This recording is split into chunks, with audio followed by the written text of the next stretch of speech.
ഓരോ മന്ത്രം ഉച്ചരിക്കുമ്പോ ആ അതിന്റെ അവസാനം ഓഹോ. ഓഹോ എന്താ പറയും? ഓഹോ. ആ അത് ചൊല്ലിയിട്ട് പൂ ഇതിനകത്ത് ഇടണം. ആ ഇട്ടേക്കാം. ഓക്കെ, റെഡിയായല്ലോ? റെഡിയായി. ആ ഇരട്ടെ പോവാ. അത് ഗ്യാസ് കയറിയതാ. തുടങ്ങാന്നേ. ഓം. ഇത് ഗ്യാസ് അല്ല.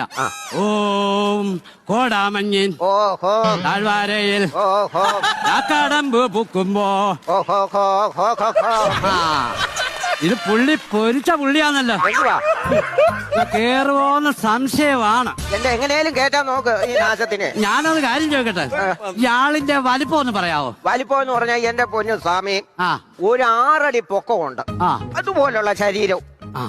അപ്പൊ ഞാൻ ചോദിക്കാൻ കാരണം ഈ കലത്തിൽ കൊള്ളുവോന്നറിയാനാ. ചെയ്യും. അതില്ലെങ്കിൽ നമുക്ക് ബിരിയാണി ചെമ്പ് എടുക്കേണ്ടി വരും. അത് ഞാൻ ഇവിടുന്ന് പോയി ഉണ്ടാക്കി കൊണ്ടുവരാൻ.